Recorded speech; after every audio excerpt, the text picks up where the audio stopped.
여러분 반갑습니다. 말씀의 빛 성경 강의 시간입니다. 우리가 인생 살아가면서 어렵고 힘들 때가 있습니다. 우리의 삶을 무엇인가가 에워쌉니다. 그래서 하늘로 올라가기도 힘들고 땅으로 꺼질 수도 없고 앞으로 전진하기도 어렵고 뒤로 후퇴하기도 어려운 사방으로 에워싸이는 그런 환경이 우리 안에 있을 수 있습니다. 마치 깊은 어떤 이 검은 흑암의 터널을 지나는 듯한 그런 시간들이 우리에게 있을 수 있습니다.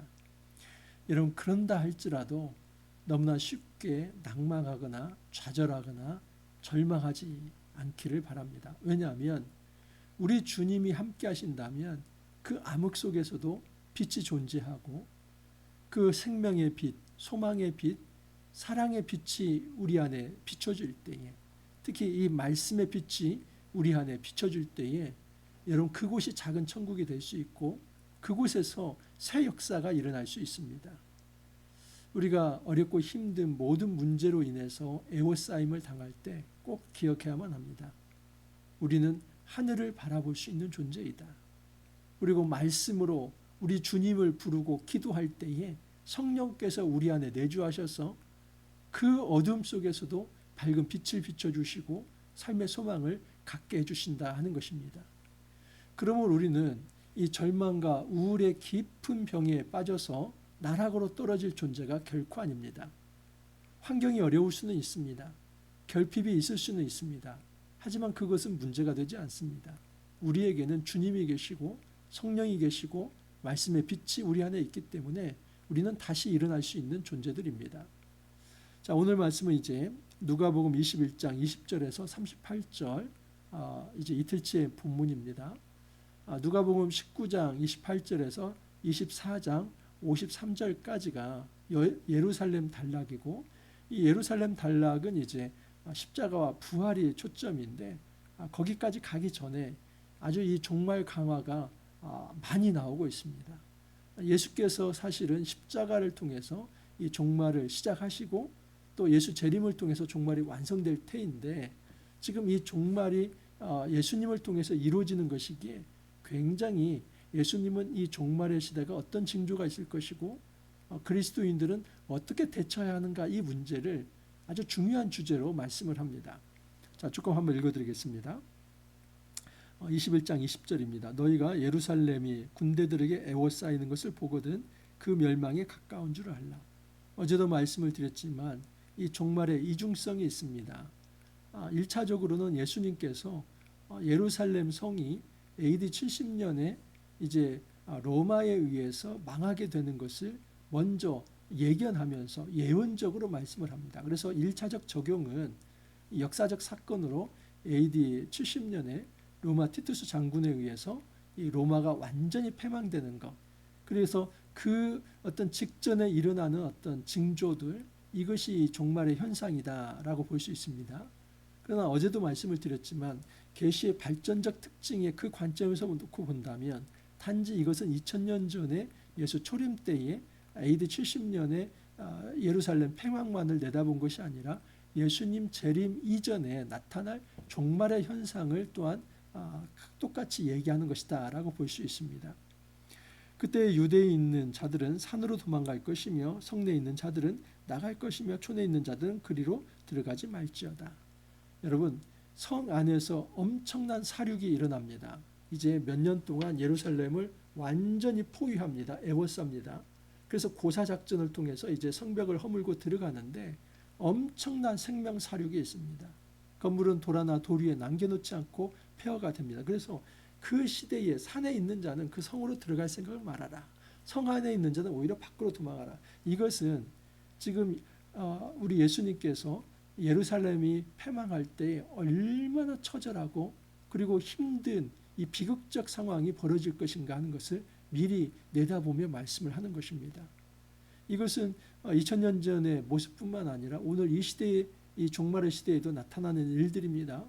여러분, 이 사단이 우리를 향해서 애워싸는 것은 2000년 전만이 아니라 지금도 하는 일이고 예수님께서 재림하기 전까지는 이런 현상들이 있습니다. 그때에 때로는 너희들이 너희들이 가지고 있는 물질과 또 어떤 일상성과 그리고 어떤 소유와 그리고 너희들의 어떤 생명에 대해서 그렇게 미련을 갖지 말라라고 말씀을 합니다. 주님께서 우리에게 자포자기하라고 하는 말씀이 아니라 이 종말의 시간에 하늘을 바라보지 않고 하나님을 붙들지 않고 너희들이 가지고 있는 자원과 재원과 능력과 그 모든 것만을 붙든다면 오히려 이 종말의 시대를 잘 사는 방법이 아니다. 오히려 그때는 도망가라는 겁니다. 도망가라는 것은 그 상황을 모면하고 포기하고 어떤 이제 그 회피하라 이 말씀이 아닙니다. 오히려 여러분 그 종말의 시대에 그 성 안으로 들어가는 것 자체가 불순종입니다. 그때는 밖으로 나오는 건데 그것은 하나님 말씀의 통치를 받으러 나오는 것이죠. 이 날들은 기록된 모든 것을 이루는 징벌의 날이니라. 하나님의 심판의 날입니다. 이스라엘 백성에게 있어서 이 종말의 날이라고 하는 것은 사실 동전의 양면입니다. 하나는 심판이고 하나는 하나님의 의로운 백성을 구원하는 날입니다. 그날에는 아이 벤 자들과 젖먹이는 자들에게 화가 있으리니 이는 땅에 큰 환난과 이 백성에게 진노가 있겠음이로다. 그래서 어떤 자도 피할 수 없습니다. 여기 보십시오. 아이 벤 자들과 젖먹이는 자들에게 이 고난과 또 이 재앙이 피해갑니까? 그러지 않습니다. 그 칼끝이 여인이든 아이든 노인이든 피해가지 않습니다.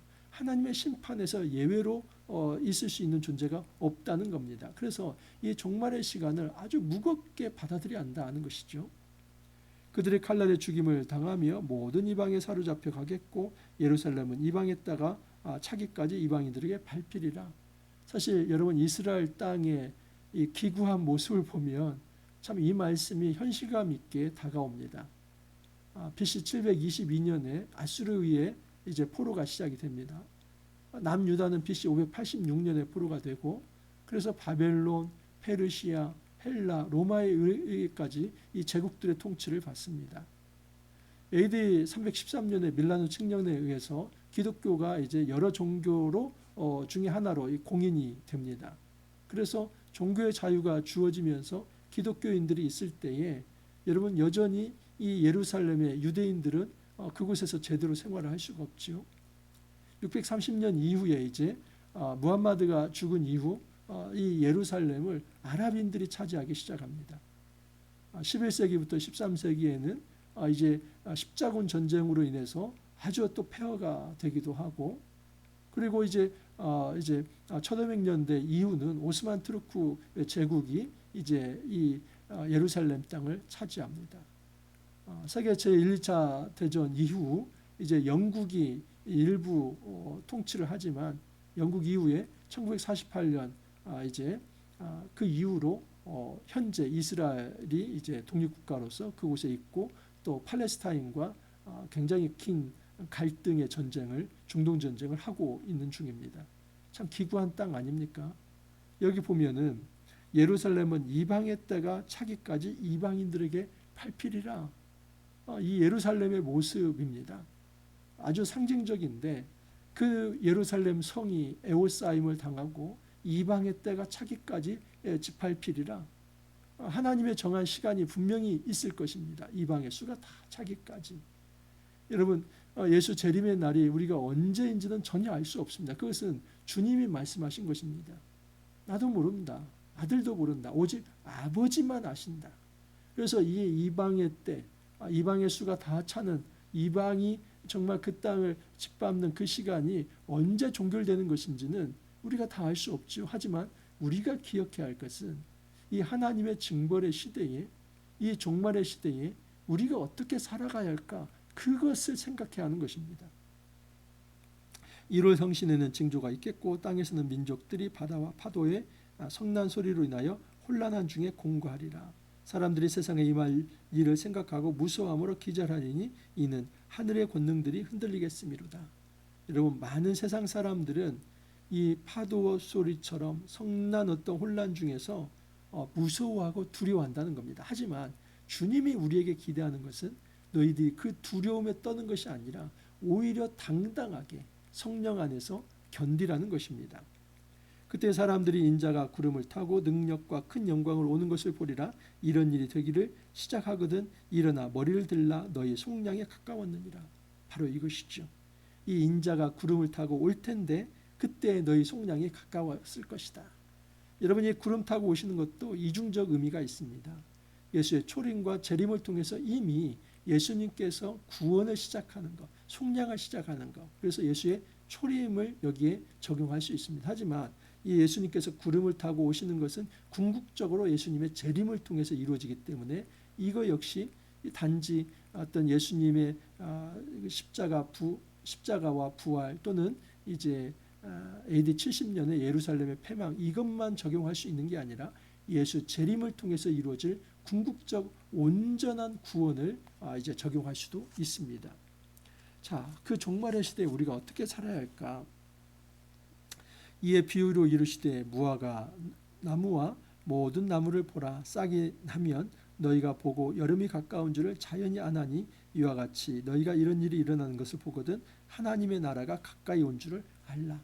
여러분 예민하게 이제 그 종말의 시대를 우리가 볼 수 있는 영적 어떤 분별력이 있어야만 합니다. 이게 바로 영성입니다. 우리는 기후 변화 또 사계절의 변화 이 세상의 어떤 상황들의 변화는 면밀하게 잘 압니다.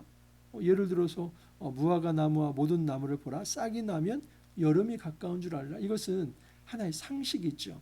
어떤 자연과학적, 생물학적. 그래서 그런 기상의 모습들, 지질의 모습들 이런 것을 통해서 변화는 예측할 줄 알면서 왜 너희는 하나님 나라가 가까이 왔다는 것을 그렇게 알지 못하느냐. 이 종말의 시대에 왜 영적인 그런 어떤 감수성이 없느냐 주님께서 그것을 물어보시는 것입니다. 내가 진실로 너희에게 말하노니 이 세대가 지나가기 전에 모든 일이 다 이루어지리라. 천지는 없어지겠으나 내 말은 없어지지 아니하리라. 일단 예수님 시대에 이런 모든 일이 이루어집니다. AD 70년 티투스 장군에 의해서 로마가 패망하는 것을 통해서 1차 성취가 됩니다. 하지만 계시의 발전성에서 놓고 본다면 오늘날도 이런 일은 반복적으로 일어나고 그리고 궁극적으로는 예수 재림을 통해서 완전하게 다 성취될 것입니다. 너희는 스스로 조심하라. 그렇지 않으면 방탕함과 술 취함과 생활의 염려로 마음이 둔하여지고 뜻밖의 그날이 덕과 같이 너희에게 임하리라. 이제 메시지가 여기에 담겨 있습니다. 조심하라는 겁니다. 깨어 있으라는 겁니다. 방탕과 술 취함과 세상의 염려로 마음이 둔해져서는 안 된다. 이 종말의 시대에 어떤 이들은 술 취하고 그리고 방탕하고 그리고 깊은 염려와 마음이 둔해져서 이 종말의 시대에 오히려 그 악의 세력에 의해서 완전히 유린되며 살아갑니다. 무기력하게 더 이상 일어서지 못하고 신앙인의 모습을 보이지 못합니다. 하늘을 향해서 소망을 두며 많은 사람들에게 생명의 빛을 전하기보다는 깊은 무력감과 그리고 우울함과 절망감 속에서 정말 어찌할 줄 모르고 그 어떤 이 염려의 바이러스 또 두려움의 바이러스 그래서 옆에 있는 사람들에게 그것을 많이 전파시켜서 그래서 모든 모여있는 사람들이 깊은 슬픔과 절망에 빠지게 만든다고 한다면 이것은 제대로 된 그리스도의 삶이 아니라 정말 이 사단의 지배와 죄와 사망의 그림자 속에서 탄식하는 모습이죠. 주님께서는 이 종말의 시대에 이렇게 탄식하며 살라 말씀하지 않습니다. 여러분 예수님께서 제자들과 함께 배에 있을 때에 아무리 풍랑이 불어도 여러분 그 어떻습니까? 물론 그 배 안에서 제자들이 우리 죽게 되었습니다. 예수님 일어나십시오. 하지만은 예수님께서 풍랑을 잠잠케 하니까 또 평안하지 않습니까? 여러분 바로 이것입니다. 우리는 예수님과 함께 한 배를 탄 존재입니다. 그렇기 때문에 세상이 아무리 요동치고 흔들린다 할지라도 그래서 막 배에 물이 들이치고 그냥 가라앉을 것 같지만 일단 그 배에 주님이 동행하시고 내가 그 배에 주님과 함께 같이 타고 동승하고 있다면 여러분 신뢰를 가져야만 합니다. 이것이 바로 믿음입니다. 그 믿음이 있는 자에게는 그 풍랑이 잔잔해질 것이고 그 강한 비바람 속에서도 흔들리지 않는 평안함을 얻을 수 있을 것입니다. 주님께서 우리에게 원하시는 것은 바로 이것입니다. 너희들이 방탕함과 술 취함과 염려로 마음이 둔해졌지 않기를 바란다. 오히려 너희는 깨어 기도하라고 말을 합니다. 이날은 온 지구상에 거하는 모든 사람에게 이 말이라. 이러므로 너희는 장차 올 이 모든 일을 능히 피하고 인자 앞에 서도록 항상 기도하며 깨어 있으라. 여러분, 우리가 항상 깨어 있으려면 어떻게 합니까? 기도하면 됩니다. 인자 앞에 서도록 항상 기도하며 깨어 있으라. 이것이 종말의 시대에 살아가야 할 삶의 원칙이고 원리입니다. 우리가 예수님 앞에서 기도하면서 깨어 있을 때에 우리는 이 종말의 모든 악한 이 환경들을 극복하고 이겨낼 수 있습니다.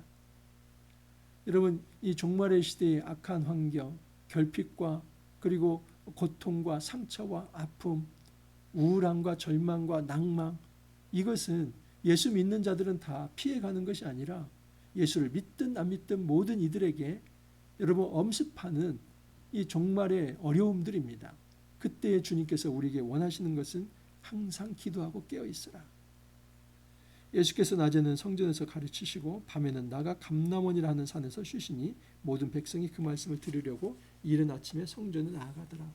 예수님은 밤에는 감람산에 가서 기도하시고 낮에는 성전에 돌아오셔서 또 가르치십니다.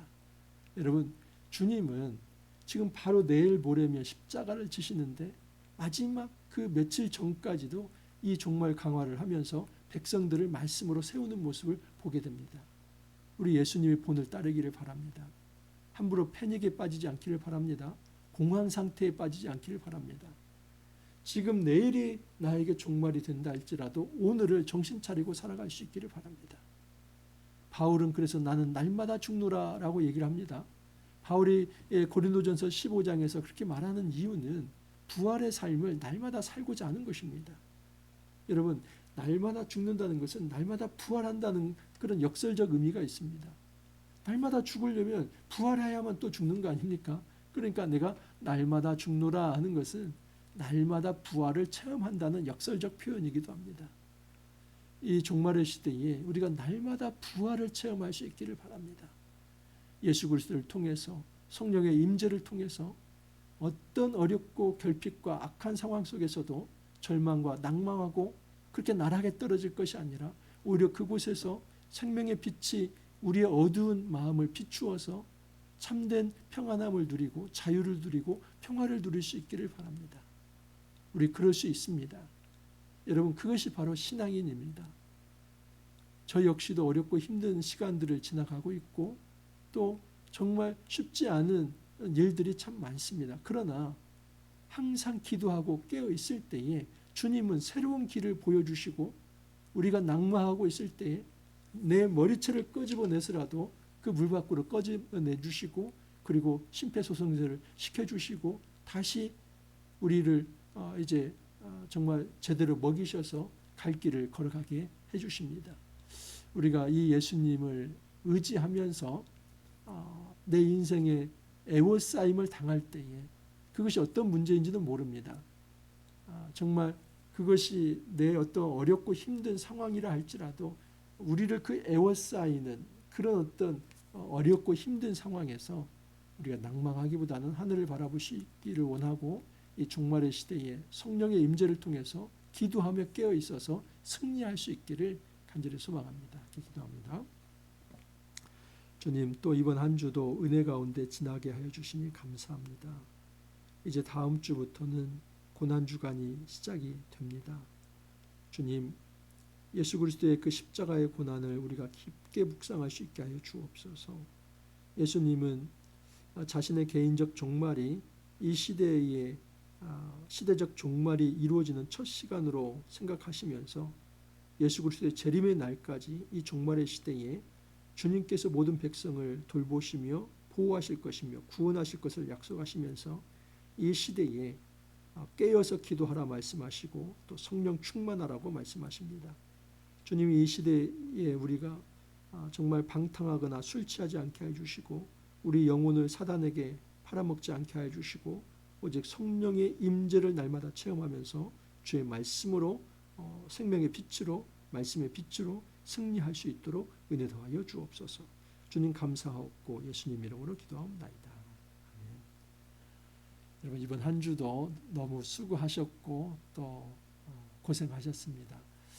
여러분 이제 주일날 고난 주간이죠. 그리고 월요일부터는 고난 주간이 또 시작이 됩니다. 저희 교회 같은 경우는 이제 매년 고난 주간 경건회 때에 오후 7시 반부터 9시까지 그렇게 경건회를 가집니다.